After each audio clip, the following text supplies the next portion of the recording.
Okay, wonderful. Good morning again, everybody.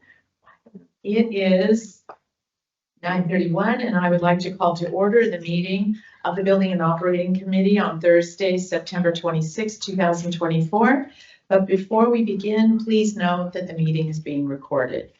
Welcome to everyone joining us here in person, as well as those who may be listening in on the phone.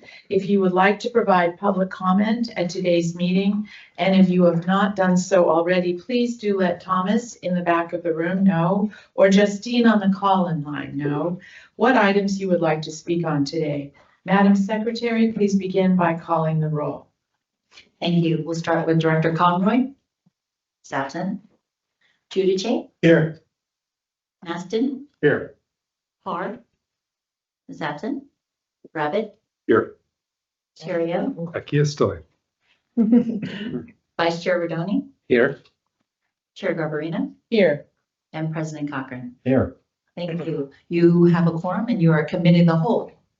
Thank Also you. in the room is Directors Grosbull, Hill, and Thier. Thank you, dear Amaret. Please follow along by referring to the page numbers located on the bottom right-hand corner of your meeting packet. We will begin with agenda item number 3, which is an informational presentation of the LEWA Class Ferry Design Program.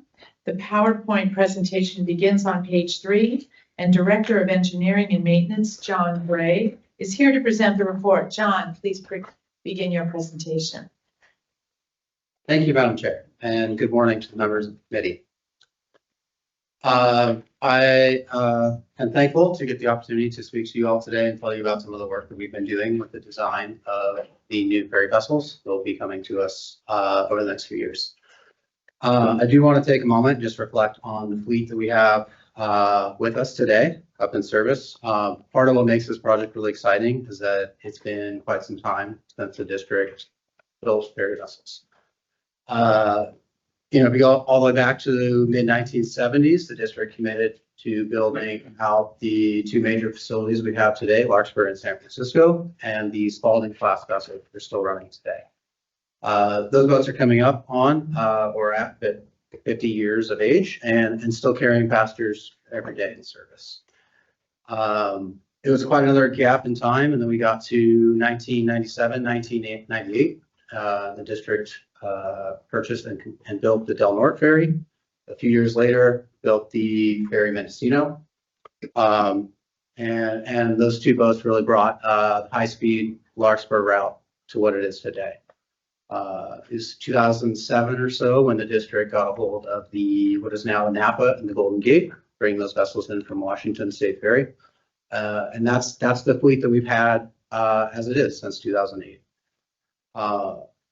This project's really exciting because it gives an opportunity to really reflect on the way we operate, how we operate, what works well, what can benefit from change. So it's been a very exciting thing for, I think, every staff member at Ferry. So what we're going to look at today, kind of broken this out into 3 segments here. So one is why we need to build the amount of boats we need. We'll talk a little bit about how the rules, regulations that led us down this pathway or push us up the starting line. How we're going to pay for it all. How we chose to engage with our partners in this project, so the designers and who eventually is going to build the boats. Driveline selection was a major component early on, as most everything in a boat, it comes down to compromise. And a lot of it starts with how you're going to push the boat through the water. So everything's got to fit. There's not a lot of space.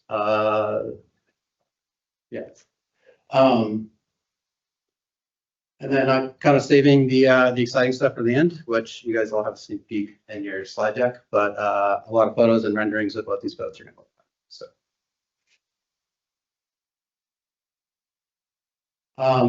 commercial hovercraft rule is really relevant to this project because it establishes the propulsion and emission requirements that commercial hovercraft have to meet in California, and ferries are considered commercial hovercraft. In 2019, CARB rolled out a proposed amendment notice of rulemaking, which led to amendments being issued at the end of 2022, coming into effect January 1, 2023. It was a pretty lengthy process that district staff was engaged in the development of what those amendments looked like. Some of that stuff we can proudly say we had our hands in shaping. So for example, the required R99 fuel, district was the first public operator in California to engage using the renewable diesel fuel and putting it into service. And it was because of our success, or our success was a major contributor in CARB saying that's a great idea, we're gonna require it for everyone. Other things like operating time limitations on idle time. So boats don't sit alongside the dock with their engines running for excessive periods of time. And engaging in use of shore power during things like midday layups, or if you're on site and the boat's just waiting for 2 hours. Those types of things, a lot of that came from feedback from district staff during the CARB rulemaking process. The big impact, though, that came out of this rule was the sunsetting of existing engines that are in service in California Harborcraft, and the requirement of engines with tier ratings above and beyond what the EPA is requiring. This is just a graph from a segment of that regulation. And really why this is important is it lays out the compliance dates for the engines that are in our fleet. Our four fast vessels, the Del Norte, Mendocino, Napa, and Golden Gate, all are running today with engine years earlier than 2008. So all 4 of those vessels have engine compliance dates of December 31, 2024. That is not very far away. Because of the Spaldings having had refurbishments, some years past, the compliance dates for those boats are split between 2026 and 2027, depending on what year those engines were actually refurbished. While this chart and these dates are quite scary, they did lay out a number. CARB made some concessions that it was going to take time for industry to rally and develop equipment that was going to meet their requirements. Coast Guard has a big play in the amount of time it takes to develop these projects as well, since they are the oversight committee for construction, inspection, and operation of commercial vessels. This is the one pathway that we really fit in and are following along. So what they call the E5 schedule extension. Equipment manufacturer delays and multiple engines within the fleet. Like those two are the textbook definition of where we are today. Very early in the design process, we pulled engine manufacturers who could, sorry, get ahead of myself, who could provide engines in the horsepower size ratings that we would need to get our ferries moving to the water at speed. Of pretty much everybody in that market, we found 2 viable OEM solutions that looked like they had a pathway to meeting CARB's rule set. That was MTU, which is the manufacturer of the engines we run today, and MAN, who is becoming more common in the small engine market. They've historically been very big in the shipping size, very large engines, and they've been popular in Europe, but have not made a big impact in North America until very recently.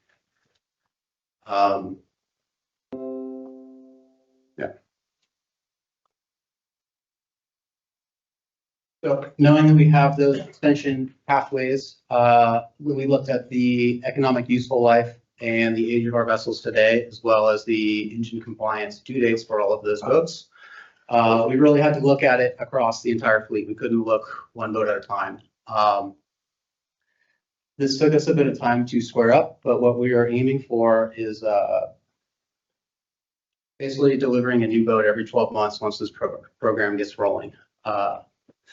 CARB allows extensions today up to 6 years. So we see where we have a little bit of wiggle room, but not a lot. A couple of these boats are getting out to a 5-year extension period by the time they make it through the process.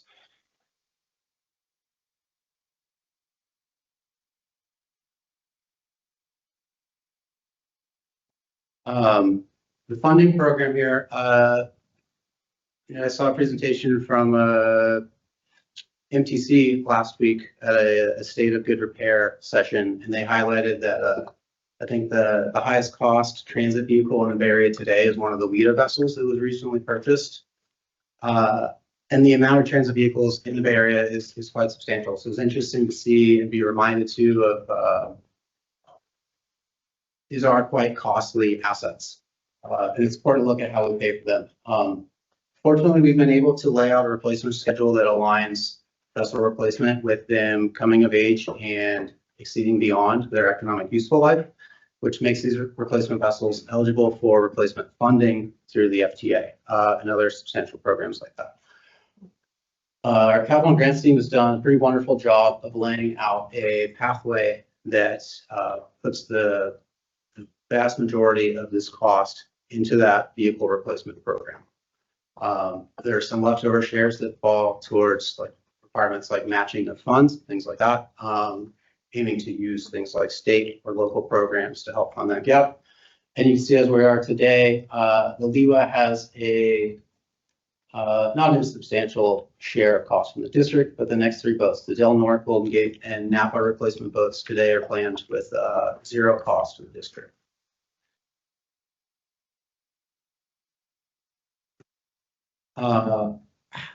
Deciding who we were going to partner with and work with to make this program happen was a big decision, of course. Traditionally, with ferries in North America, quite often schedule is a major driver, and companies often take a design build approach.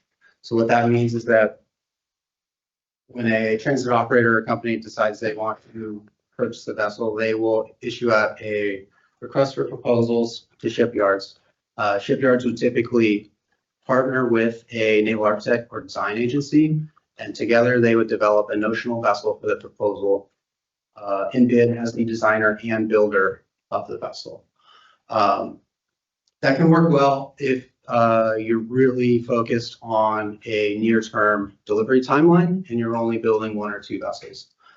We saw a really big value in standardization.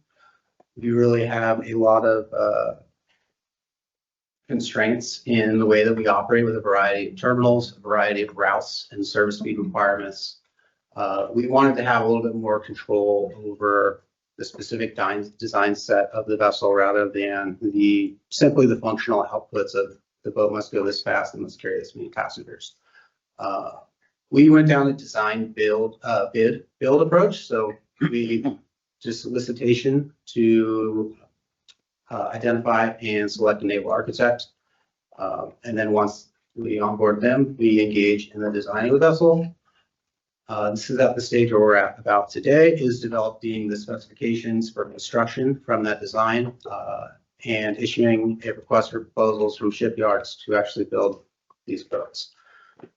So back in September 2022, 2 years ago, I believe this contract was awarded by the board here, and that effort all took off.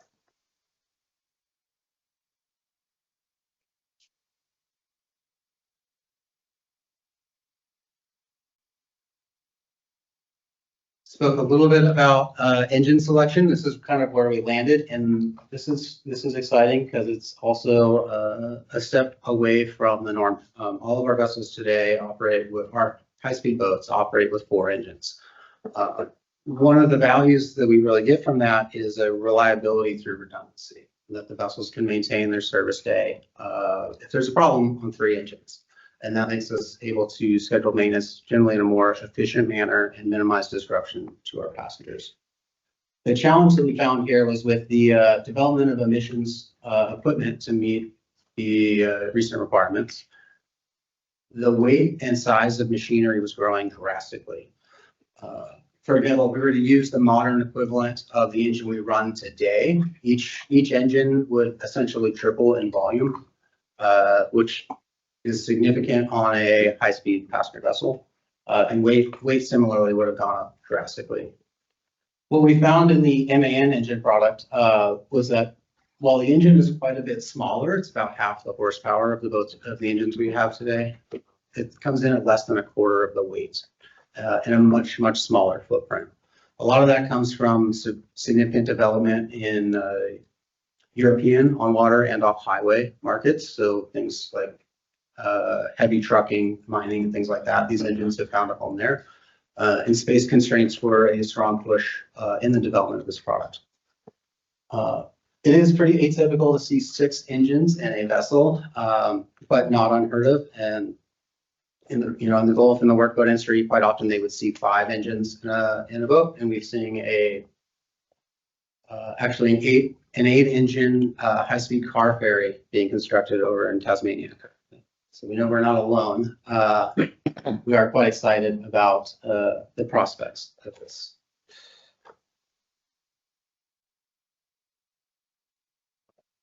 This is a very exciting thing I think here to look at is compare this to the Nap and Golden Gate, which are really our workhorse boats in our fleet.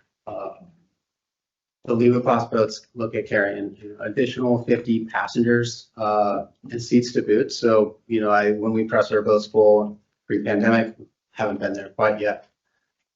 We don't have a seat for every person on any boat today when it's running at its full capacity. The Leeward class boats do aim to solve that with 500 seats on board. Nap and Golden Gate are 450 capacity. There's been a lot of work in development of efficiency as part of recognizing the need to curb emissions and greenhouse gases and things like that. Power becomes a much more costly or valuable component in the equation of how you get your boat moving. So there's been a big focus on reducing the amount of power it takes to push your boat through the water. With developments in just the hull form and efficiency through the water, we were able to get down to a point where we expect a 30% reduction in fuel consumption and power need to make the same service speed. And then the added, the development MAN did to build this engine and bring it into CARB's compliance, land us with a reduction in NOx emissions by 85% and reduction in particulate matter by 95%. So this is a fairly significant accomplishment.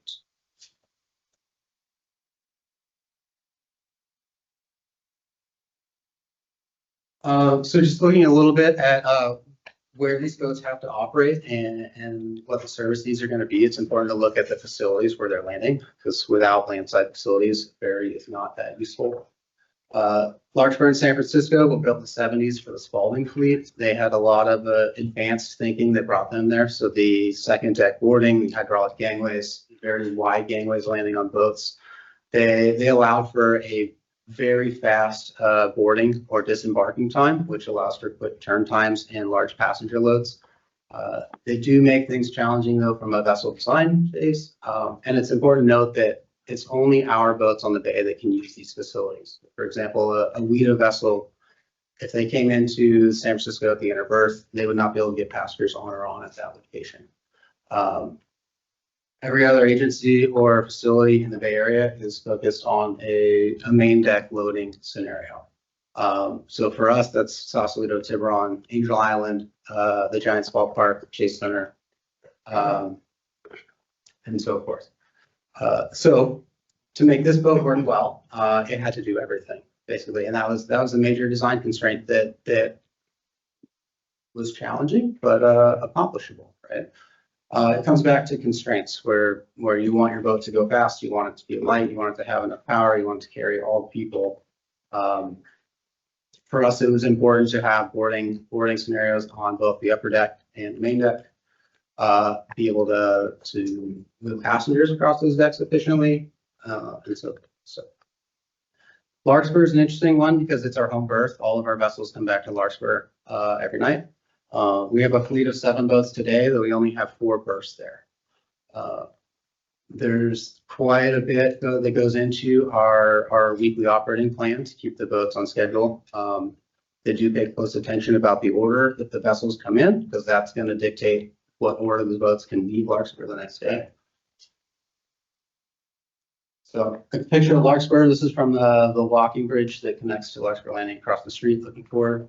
There's actually 5 vessels hiding in this photo, and it just kind of highlights a lot of the work the crews do to make sure the boats tie up safe. They have a place to go.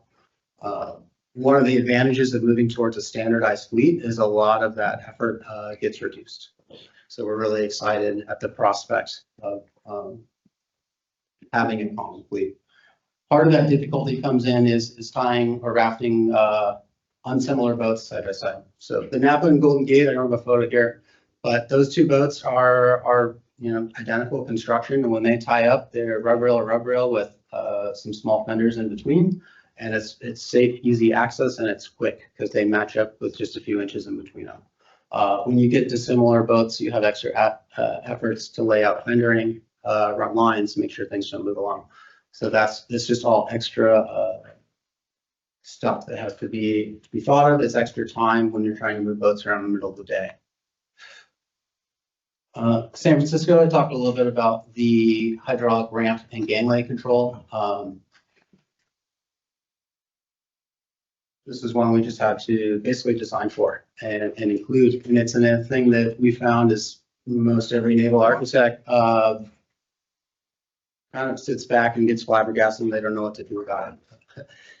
The gangways that land on the vessel, each one puts approximately 10,000 pounds of weight on the boat when it lands on the boat. So 2 gangways down, like at the Innerberg, Larkspur, that's 20,000 pound structural load that the naval architects need to account for when establishing what those landing structure is going to look like.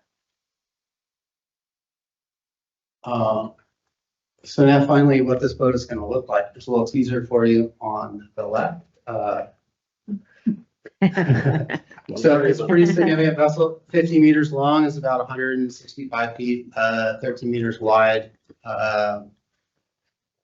35 feet about. So we're similar to basically mashing a existing Napa Golden Gate vessel into a Spalding. So it's a Spalding length boat that's slightly wider than the existing catamarans today. A big drive on that size was the Larkspur constraint of what can we fit in there and what can we fit 7 of in that space. We wanted to carry 500 passengers based on traffic projections and people moving and what we were seeing before the pandemic, what we expect to see 10, 15 years from now. And we want to do it efficiently. So we were trying to find a way to do it with less power. So part of that was increasing the length of it.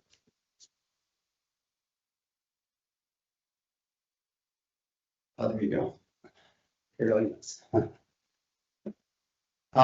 So what this looks like from the customer perspective, 449 internal seats, 51 seats external. Those external seats, we'll see in a minute, but those are all protected on 3 sides with an open view out the stern and up in the upper deck. So if you're sitting outside, you're not sitting in the 35-mile-an-hour headwind, pretty well protected and a nice view of San Francisco Bay.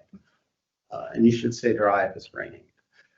These boats will include a ADA lift, an elevator inside the boat, which will help us quite a bit on routes where we have cross-deck boarding situations. So for example, would be like Larkspur to a Giants game, or be board on the second deck and disembark on the main deck. Includes restrooms, snack bar, concession services, and then a number of boarding scenarios. Bike space has been worked out. We have a pretty big space claim for bikes on both decks, trying to meet the efficient boarding routes where you're either loading and unloading on the main deck or loading and unloading on the upper deck. And then we've looked at what the pathway looks like for if we do have a cross deck boarding scenario, how difficult is it to get a bike up or down.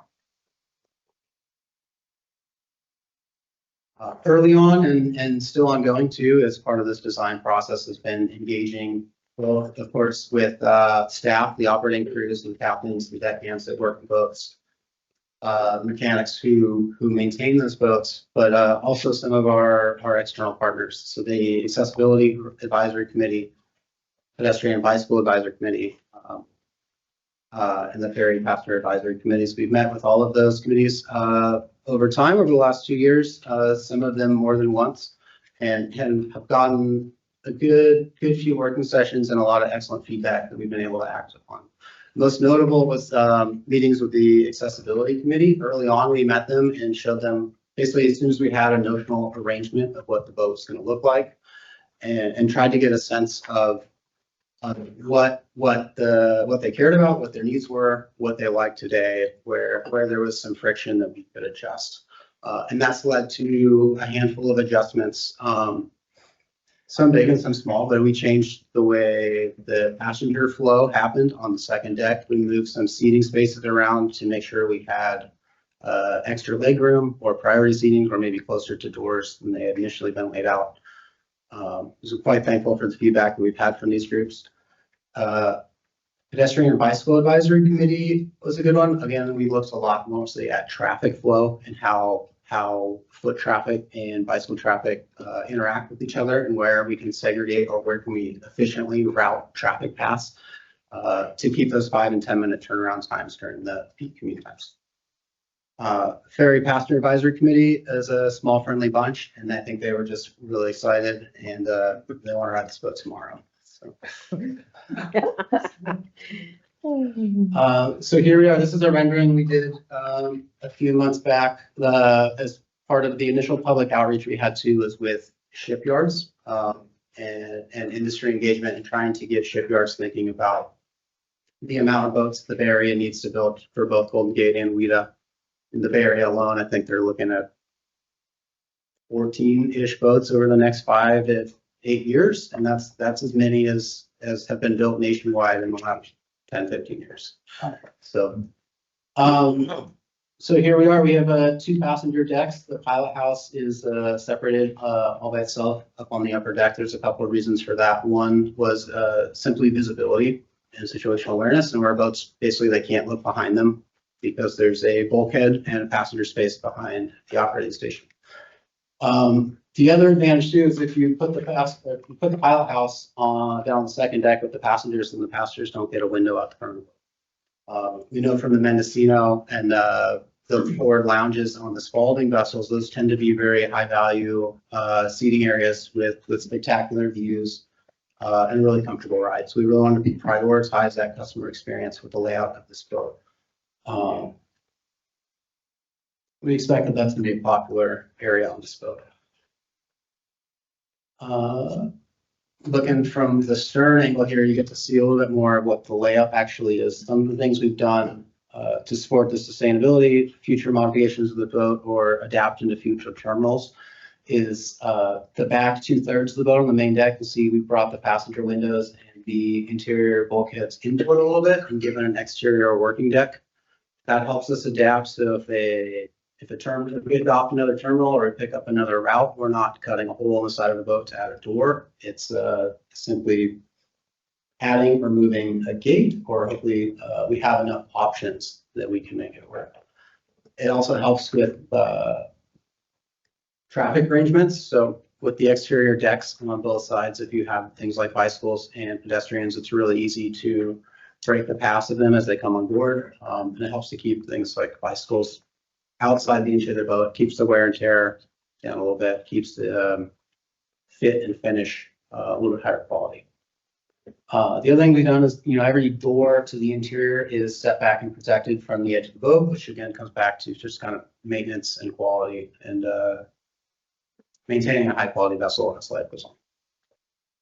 The 2 aft decks there's nothing shown there, but that's really the space claim real estate for bicycle storage infrastructure. It was clear from the advisory committees there that really what they needed was not one specific bike rack to be perfect for everything, but a variety of storage options, because there's a lot of variety in bikes. Some have large tires, some have small tires. No one thing is going to do it all. But we have a significant deck claim space on both decks to accommodate that. And then you get a little glimpse of the protected interior or exterior seating up on there on the second deck, where you have 3 sides around it, a roof overhead, and a clear view out the back of the boat. A glimpse at some of the naval architect design work that we've done and how we've been able to communicate and engage with district staff and vessel crews too. It's really by modeling everything in 3D. A lot of times, if you look at a 2D print, it's hard to really fix is how far is my reach to that control, or where is that panel going to go, or where are these buttons going to be. This is a look at the helm chair in the pilot house. It's gone through a couple iterations here, but it's pretty well in a happy spot. Not quite everything is in arm reach, but getting close to the 747 layout where there's stuff everywhere. And this has left our captains pretty happy. So. This is a look at inside the second deck, basically with the roof cut off above. Some of the colors in the models are just the nature of engineering models showing different materials. But you can see the yellow ring around the right side of the image. That's really showing the image, the windows fully wrapping the seating area. Stairs, the elevator and access to the aft deck are about midship there. There's a protected door that lets protected access in and out to that exterior seating area where you're not dealing with a high wind, high pressure door on the side of the boat when the boat's underway. And there's another set of exterior stairs down to the main deck aft.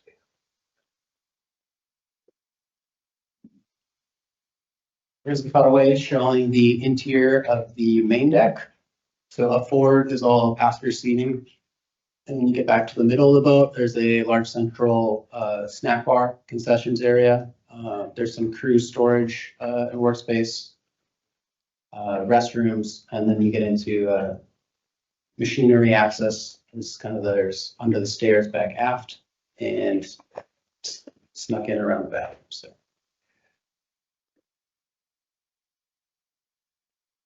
This was a rendering done by Naval Architects. This is in the most forward point of the vessel on the main deck looking aft, just to try to give us a bit of a perspective of what we're going to look like inside there. It's a boutique. Yeah. If you slice this thing in half like a loaf of bread, just to get a sense of the scale and size and what we're looking at here. So this basically cutaway is right through the middle of the boat where the snack bar is. You see a fuel tank on each side. The exterior working or boarding decks, the interior bulkheads and interior seating.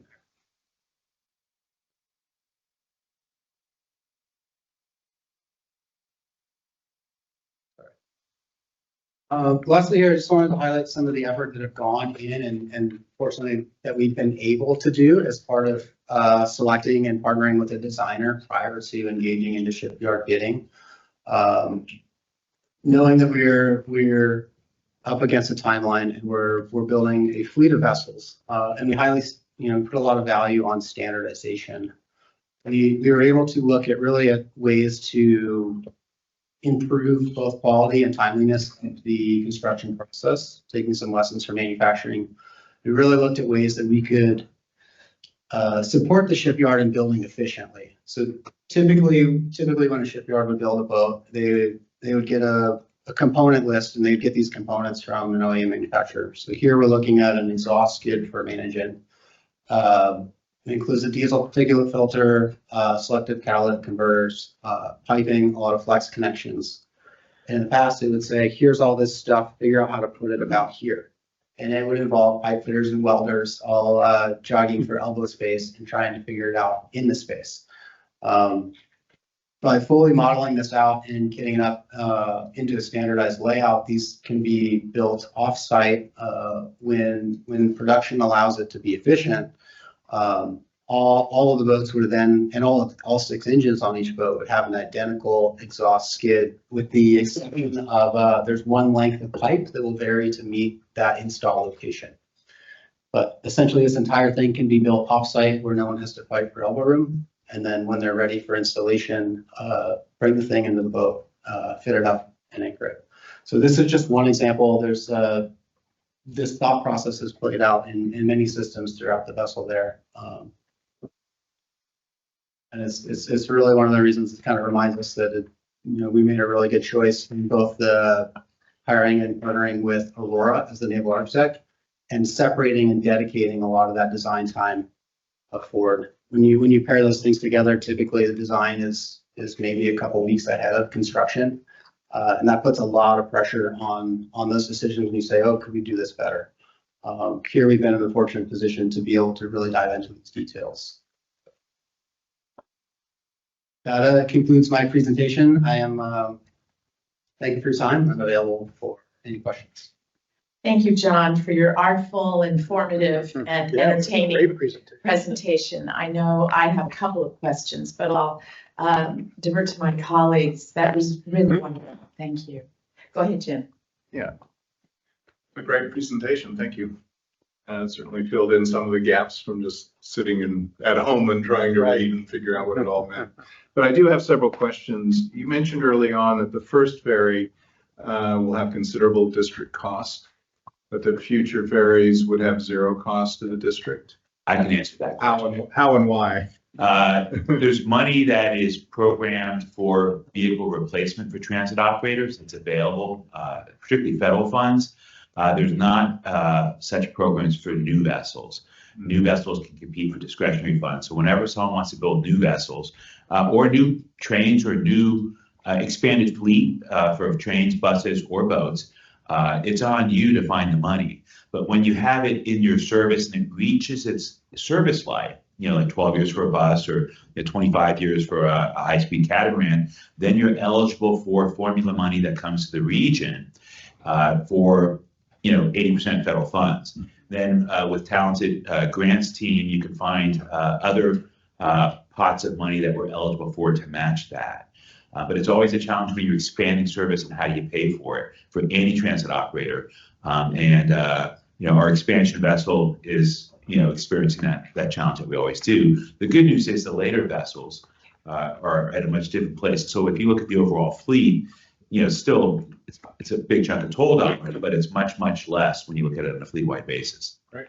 Okay. Thank you. David, Thanks, I'm sorry. I Go ahead. have three more questions. Two-parter here. How many engines are used at a time when they're making? On a Libra class vessel, so it's designed with 6 engines in total. As a comparison to the existing boats, those engines run with 4 propulsion engines and 2 diesel generators. So this boat pairs the diesel or the electric generation side with the main engines. So 6 engines in total. It's designed though to operate and maintain service speed if one of those complete drive lines goes offline. Okay, so all 6 are running at the same time then? That's the most efficient model. And how often do we see a failure in an engine? Not necessarily bringing the ferry down, but it's. With today's fleet, for example, for the 400 boats that operate on 3. Yeah. I would say it's not uncommon. I don't have the numbers handy. Quite often we'll go, weeks without any. I think it's it's a dozen times a year or more. Typically, we engage with Coast Guard partners. We have arrangements and basically risk management decisions to decide where we can reduce machinery and run a vessel and where it's okay. Or where we need to put in a second vessel that was maybe out of service and make adjustments like that. If I may offer, since our high-speed cats have 4 engines, so we can't operate with 3. We have a letter from the Coast Guard, and that's very helpful. The other ferry operator in the bay has 2 engine vessels, and so when you lose an engine, you could do donuts really well. And so we have much more reliable service. They have extra vessels for their reliability, so they'll send a vessel out to pick people up. We have the reliability built into our current fleet because we've added service without increasing our fleet. The Leeward will be the first new vessel since 2008 in our fleet. In 2008, we had money for a new boat, and we got 2 used boats from Washington State that we fixed up. So we've been very creative, but having that redundancy built into the vessel is very helpful. Not running it fully maxed out all the time also is helpful. So there's a lot of steps we could do, but we're very fortunate we built in redundancy. We're going to continue that. Thank you. Last question. On the top deck, the back part of the deck is pretty much empty in your renderings. I'm assuming that the public is not allowed up there, and what would we expect to see that area used for? I'm assuming it's not necessarily going to be empty like that. You're talking about the gray aft deck, where it's effectively a roof space there. So you see there's 2 little stair access stairs. Those are restricted crew access only. That just gets crew access to the pilot house. But that deck is really just constructed essentially as a roof. Okay, for the because I noticed there's no railing or anything on there. So. Okay, thank you. That's it. If I could add one thing to that last question, that upper deck will also have condenser units for HVAC, so this vessel will have air conditioning, where our current fleet does not have that. Okay. Dennis So that and I would go were in that thinking area. helicopter landing. Or the hot tubs or something. Yeah. Thank you. Great, thanks, Jim. Thanks, John. David? I appreciate that, and I appreciate the question from Director Maston. Just to follow up, because the first thing that popped out at me was the district share, of course, and seeing those 3 zeros.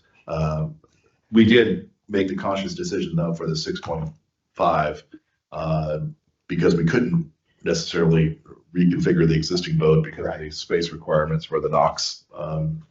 And it's too bad that we get penalized in a certain way, because it is a replacement, in my opinion. Not necessarily, well, as being new, because we couldn't afford to do the others. And that's a commentary, I guess, more than anything. But I'm wondering how our asset management, strategic asset management plan, looking back over the years from the 70s, and then we had a big gap till we had to get now we have a replacement coming fast and furious.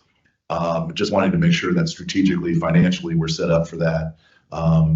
It hasn't changed. The CARB regulations are really driving this swap out that wasn't anticipated, I would imagine, when we first put together our asset management plan. And I worry about other future unknowns. Do we need to look at that lifespan, I guess, and really have a little more cushion or a little more conservative approach on that? So a couple of things. First, the district has an enterprise asset management system. It's called Maximo. It's an IBM product. And all our ferry stuff is in there. Our bus stuff is in there. So it generates work orders. And we track assets. We spent a lot of money when we got in the ferry business. Then we tried not to spend money for a while until we had ridership growth. And then we were the first high-speed boat in the bay. It's been fits and starts, to be honest. But at the end of a useful life of a transit vehicle, including a boat, you can't get other people's money. And so we're very fortunate. There is a lot of pressure in the region, though, that will the region have enough money for all these commitments all at once? Because, and that's the meeting that John referred to, is that they get together with all the operators periodically, the grant staff, as well as the staff managing projects, to say, what's your timelines and how do we juggle this? Because the mandates from the California Air Resources Board are very problematic for bus operators as we speak. And a lot of bus operators are struggling with how they're going to implement it based on the timing of their vehicle trade outs. We're lucky that we have 350-year-old hulls. Now, all our boats have been repowered multiple times through the Spaldings. They started with gas turbine engines when gas was cheap, so they were high-speed boats with huge wakes that you could, water ski behind. Then we had an oil crisis; those got replaced with diesel engines, and then they were tier nothing and then tier 0. So we've had multiple cycles and all that. But we do have our bus and ferry fleets in an enterprise asset management tool. But what hits you is I dare say, a black swan event from a regulatory agency that says, well, it doesn't matter what you have or how old it is or how new it is. This is the new world order. And those are difficult to navigate. But since they affect everybody, they allow us to collectively tell a story. So it's not just us out by ourselves. Joe, you want to chime in? You said Joe or John? Joe. Sorry. Yeah. One of the same. I'll go next. You said it. You said it. I will be Steph.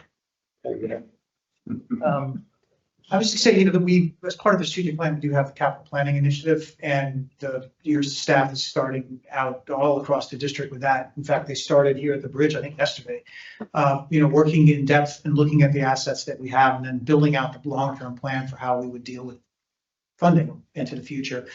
I think we will always have more difficulty with the facilities than the rolling stock because of the pattern here in the Bay Area, which is to fund the rolling stock, like the ferries, from central resources through MTC. So we'll have a better shot with that. This is not to be flippant, but we'll get these. We've been working for years and years to get the money lined up for these vessels, and then we have 25 years to solve the problem, because they're all going to be here and we're going to be using them for that time. In fact, we'll be doing it sooner because they all need midlife refurbishments, which some of you may remember, which are not actually cheap either. And a lot of those we get support from MTC from the region that we do ourselves. So it'll be an ongoing job of the ferry division along with your finance staff to make that happen and to be prepared to take care of that. And in the meantime, the district will be socking away its 20% share that it's going to have to put into doing that work. I very much appreciate that. I just saw the 28 million total and just wanted to make sure that we were anticipating that, especially given the decline in revenues overall. And I must say that, and I think Dennis, you said this many different times, while expensive, at the end of the day, this is a more efficient way to move people for a longer period of time. And so I do appreciate that. I had one other question regarding, just dawned on me, you got 6 engines. What exactly is the operating limitations on the idle time? When, is it really just to get people on and off as quickly as possible so the engine can run the entire time? I would imagine there's problems if you have to turn something off and back on. That's probably horrible for the engines. Can you just tell me what that means? Yeah, so as the rule is written in the commercial hovercraft regulation, they restrict idle time for both propulsion engines and auxiliary engines like diesel generators. Typically, those limits are 30 minutes for the first startup of the day. So don't start your engines an hour before you board passengers and leave. And then for shutdowns and idle times, it says you can't sit at the dock idle, making no power for more than 15-minute increments. That applies to diesel engines and generators. We often are right kind of at the fringe of that moment. A 15 or 20-minute turn time, you look at and say, what are the safety concerns? What are the equipment concerns? What is the practicality of the crew pulling shore power, connecting to the vessel, shutting it down? They look at their watch for 3 seconds, undo that process. We've worked with our staff to make that process as efficient as possible and identify when in the midday schedule those things need to happen. And we do our best to comply with that. We'll admit that, the boats that are designed and in service today were not meant to quickly go on and off shore power, or they were not meant to sit with everything shut off for 20 minutes. And the boats today, or the Liwa class boats, are designed with some much enhanced, more resilient backup battery systems, to where that'll become an almost crew hands-off event, where they just say go to low power mode. And they can support sitting alongside the dock for half an hour with no shoreside power or with no engines. Then you just want to stock lots of starters in your maintenance warehouse, because when you write, Not so much, actually. That's where a lot of our crews kind of pointed and said, oh, we're gonna have a lot of problems there. But if anything, have been more on the electronic component side of things rather than things like mechanical starters. Thank you. Thank you, David. Thank you, John and Joe, for that informative back and forth. Any other questions? Yes, Dick? You seem to be suggesting that shipbuilding would be done in the Bay Area. I remember, I thought we had to send some of the boats to San Diego. Did I misinterpret that? So maintenance contracts that we do with shipyards today are all awarded strictly by low bid. The most common bid responses that we see are from Bay Ship and Yacht here in Alameda, Marine Group Boatworks in Chula Vista, and Nichols Brothers Boatworks up in the Seattle area. The solicitation for construction on these vessels will be done, in accordance with FTA requirements, as a lot of the funding comes through them. That process will be starting later this year. And we do expect interest from shipyards throughout the United States. Will that be to build the first one, or will that be to build all of them? It will be, we anticipate a commitment for 2 vessels with options to build up to 6 more once that solicitation goes out. And on the schedule on page 8, it looks like the first one is extended 2 years. Does that mean we're hoping to have the first boat built by the end of 26? Or that's the target, correct. We did some industry outreach, and we've informally talked with a lot of the shipyards who we believe could be capable of this project. Based on the design of the boat, experiences and observed construction projects that are in place now or have been completed recently, looking at what is a realistic time frame to build a boat, and then efficiencies of building multiple boats. We see some shipyards would have a hard time building the Liwa in 24 months, and others are proudly waving their flag saying we can do it in 16 or 17. What their bids come back and say is going to be really interesting, and the time of delivery is going to be a component in that selection. And it sounds like you're coordinating with the other Bay Area agencies. Are they on board with this design? Well, are they on board with what this proposal here?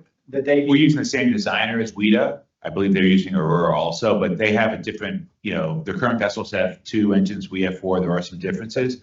We also carry a lot more people per trip than them. They have a lot of Yeah. medium-sized boats and smaller boats. A 500 passenger vessel does not exist in their fleet, Yeah, they don't need as big. so they don't need as big a boat. So there are differences.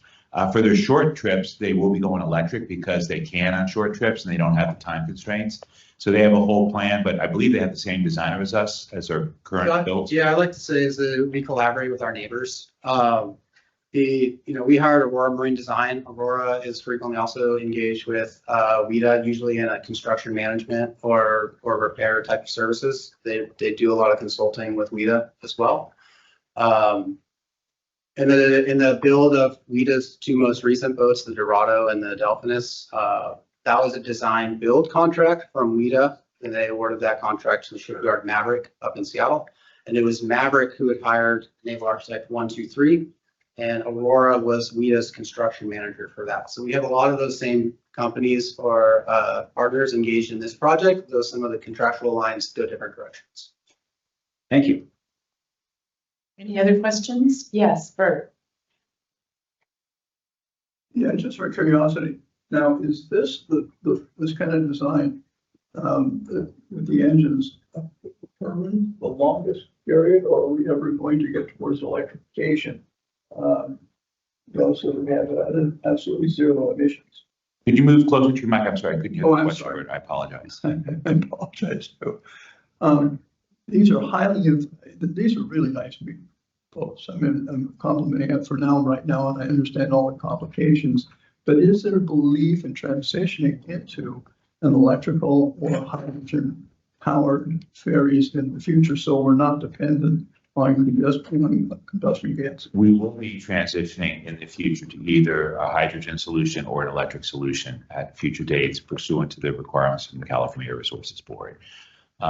Today, there's not technology that's proven that meets our needs for the number of passengers and speeds at which we travel and the distances we travel.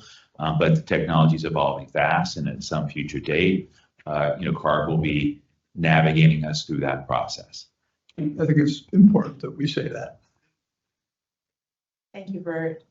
If there are no other questions, I have just a comment and a question. I sincerely appreciated the donut image, and the ferries without terminals or landing are practically useless. So thank you for that humor. I'm just wondering, do you find, as many other industries do, competition for parts and engines and so forth in this post-COVID era? Right, competition, you mean, is it hard to source Right. those parts materials? Yeah, somewhat. So, I mean, a lot of our replacement parts really come from a sole source or vendor, which is original manufacturer. We have seen significant lead time delays, and it's a struggle we work through. If we find ourselves in a pinch, we do share a lot of common components with WIDA, and we do have That's great. a collaborative relationship with them, which has helped us out on a few occasions. Wonderful. Thank you again, John. And it would seem as though that concludes our discussion on item number 3. But before we move on to the next item, is there anyone from the public wishing to speak on this item? We have no speakers on the line or in the room. Okay, and no action, thank you, is required for item number 3. So we will continue on to item number 4, which is an informational monthly report on board appointees on the Marin Sonoma Area Rail Transit Board. And I will start off with a modest report and then rely on my colleague, David, to help, as usual, flesh it out. This comes from the general manager's report from our meeting, our most recent meeting, I believe, and it is September meeting. Ridership is August ridership over 2023 is up 27%, which is huge, which is great. Pathways are also up. If you can see the blue, dark blue, yes, dark blue is bicycles, and it is definitely up. Pathways are the current year, dark orange, and that's probably easier for you to see. So I'm happy to share this physically with anyone. The next little piece that I have is that we started a new free fare program, which means has worked beautifully with seniors and students, but it means that the overall and the aggregate, the averaging of the fare collection is down a bit. So fare per boarding is down 23%. So that will be adjusted, but the good news is there is ridership. Windsor Extension is moving forward. Here another show and tell, so that's all great. And I believe finally, let me see if that is the final. It is. The strategic plan open house yesterday afternoon was phenomenal and well attended. I was able to stop by and see how many people were there with all of their little dots that they were putting on where they wanted topics to be further elaborated on. Smiles everywhere. As a matter of fact, I remember, maybe up to 2 years ago, if people found out that I was lucky enough to sit on the smart board, thanks to you all, they would say, does anybody really ride that train? And that was to a person.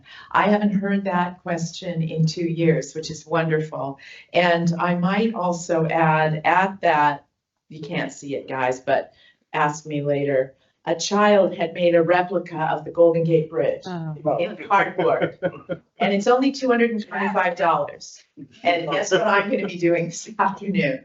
This is just too cute to pass up, and it's about half the size of this table. Anyway, so I might just also add that I also am lucky enough to sit on the North Bay Leadership Council. And yesterday, Eddie was a speaker, the GM, and there are about 30 board members around the table. It had to have been 29 of them that talked about how they enjoy the ride on SMART to a person. So there's been a huge sea change in terms of the positive vibe of SMART and its value. And I think the best, and then I'll close, is that you all, SMART has provided what the next generation wants, and they want an alternative to a car. And so all things are good with SMART, and I'll turn it over for more extensive report to David. You do such a good job. I can't add much, other than at the county level, I can tell you that we've been discussing, fixing the county government center, 1950s building that is under, like the ferries in terms of having to replace things and really questioning whether it's a good investment or not. We did purchase a building right next to the SMART station on Airport Boulevard, the old American Ag Credit Building, and we're in the process of perhaps acquiring some other properties in that area, which would be great because it's also within walking distance of the airport SMART station. So it'll offer county employees really a way to get to work that'll be much, much better than what happens now. Sad to say in our county, at the county center, about 1% of our workforce uses public transit. It's an abysmal number. And we've been trying to do things to, part of it has to do with where people are coming from, of course, but being on the 101 corridor, having a SMART station, I think will also be much, much more beneficial. By the way, that was on the second scenario that we talked about earlier. That was one of the employee benefits or packages, was one of the uses of dollars, which I do believe, I know my wife took advantage of that at UCSF, undoubtedly because of parking concerns and lawsuits over the years and CEQA compliance and everything else. But we really need to make sure that we start at the ground up, and my feelings that's within the businesses that are capable and open to do that. So thank you. Thank you, David, very much. Are there any questions? Yes, Jim. Yeah. Recently, there was an article, and I think it was in the Press Democrat, about the expansion of the bike and pedestrian trail on the tracks going out to, I think, Airport Station and hopefully on to Windsor and Cloverdale. Currently, when that's done, how much of the trail will be done, and from where to where? Do you know? I know we're getting very close. Yeah. David, do you have something? I think, when right now they're building the piece from, Petaluma to Pengrove. Right. And then there's gonna be a gap from Pengrove up towards Cotati through to Runner Park.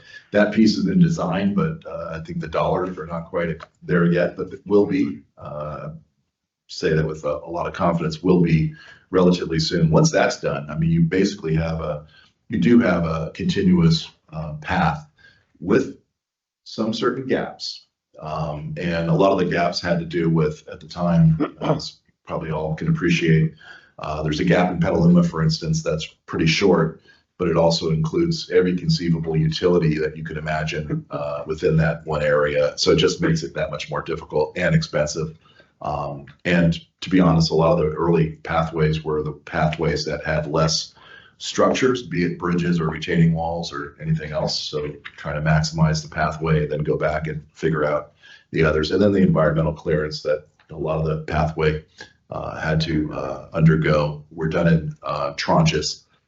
So it allowed you to do certain pieces that had similar environmental mitigations first, and then have to do the other pieces that had similar but different environmental mitigations next. So the long answer to say that, pretty soon that pathway will be pretty damn well connected through the county and beyond.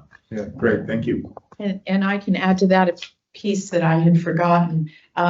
SMART was recently awarded a $7 million grant from US DOT, Federal Highway Administration, Safe Streets and Roads for All program. And in implementing that, and David's absolutely right, from Santa Rosa North Station to Sonoma County Airport. And Jim, you mentioned this closes a significant gap in the system and connects to the pathway currently under construction. And more show and tell, and then I'll stop. This is the Petaluma pathway along McDowell Road. So it's literally under construction and will be completed soon. And then this is in San Rafael, McGinnis Smith Ranch pathway setting the pedestrian bridge. So works are underway, and I can give this to you if Jim, and you can memorize it in the late test. Yeah. I'll get it off the web. Okay. Two, I think, and I apologize for the timing.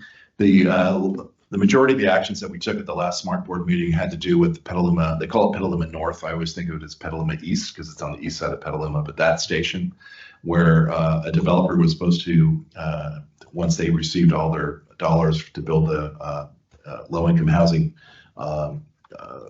project next door, to dedicate a certain acre and a quarter or something like that to SMART for a parking lot. The problem is they haven't acquired all their, so they haven't closed on the property yet, so they can't turn it over. So SMART went ahead and purchased it and will get reimbursed. And the reason we did that was that we're going to open that platform. We want to open the platform with the parking, not have to go back later and do the parking and disrupt your passengers and whatnot. So we think that there's a little bit of risk, but we think that's a good risk to take. Plus, as we all know, trying to get things done and getting them honed in now is a good thing. The other important thing I should mention is that the Senate Pro Tem did find about $4 million for the freight side of SMART, which is great because it keeps the freight in the black and allows us to keep going through not just next year, but hopefully beyond. And we continue to try to find additional customers along the corridor. So that's another important thing. Good deal. I know, Bert, you were interested. Mike, you were first. Michael. So this would go into the minutes as Director Terrio queried with regard to the location of the Windsor Station. But the actual question is, the important question is the station close to the newish downtown or to the Russian River Brewing Company? And I asked that for a completely disinterested reason. That is that the bicycling organization, Do It Tech along the San Francisco Rondiners, finishes a lot of their very long rides at the Russian River Brewing Company for whatever reason. Right. I know we had a shuttle. I was just going to say there is a shuttle, which is a good thing once you leave a brewing station to have. Yeah. All good. Good question. The path from the brewing station to the station is like this. Yeah. Absolutely. That's a great spot. Yeah. Bird, go ahead. Caltrans has made a change to build active transportation in the range of their California highway system. They're trying to build. And my question is, if some of the areas where SMART is might be able to get that funds to assist in that particular window. Do you have that answer? I can just say overall, and Dennis, you probably know this as well, through MTC, we were surprised to learn that we did not, Northern California or MTC, the Bay Area, did not receive as many dollars for active transportation as proportionally as we thought we should, or as Southern California did. And a lot of that has to do with because we're that much further along. And what they really were investing in was the projects that were much, much larger. So it's harder to fill those gaps when there's other places that have gone without for so many years. And that was kind of the outcome of that last cycle of active transportation. But with that said, certainly in SMART was rail and pathway, and it's been a commitment, and that I think SMART's done a good job of finding outside sources, including our own county open space district for things in Sonoma County, different funding sources, and Caltrans certainly is one of those. They've been good partners, but it's just, you know, the resources are always limited. I talked to the D4 headquarters nearby, because I know they're working on that. Any other questions on the SMART report? If not, that concludes our discussion on this item. But before we move on, is there anyone from the public that wishes to speak on this item? We had no speakers for this committee. Okay, no action is required for item number 4, so we will continue on to item number 5, which is a status report on engineering projects. The staff report begins on page 33 of your packet, and John Everly is here to begin the report. And thank you, John, and welcome. Go ahead. Thank you. Good morning. My written report is before you. I'm happy to answer any questions you may have. Thank you for that. Wonderful. Colleagues, are there any questions for John on the engineering report? Seeing none, you've made everyone very happy, and your report was thoroughly thorough. There is no action associated with item number 5. Is there anyone from the public wishing to speak on this item or address this committee under item number 6, public comment? We have no speakers. Okay, thank you. With that, we have reached the end of the agenda on building and operating. May I have a motion to adjourn this meeting? So moved. Second. All those in favor? Aye. No objections. This concludes the meeting of the Building and Operating Committee. Thank you, colleagues. The time is 10:38.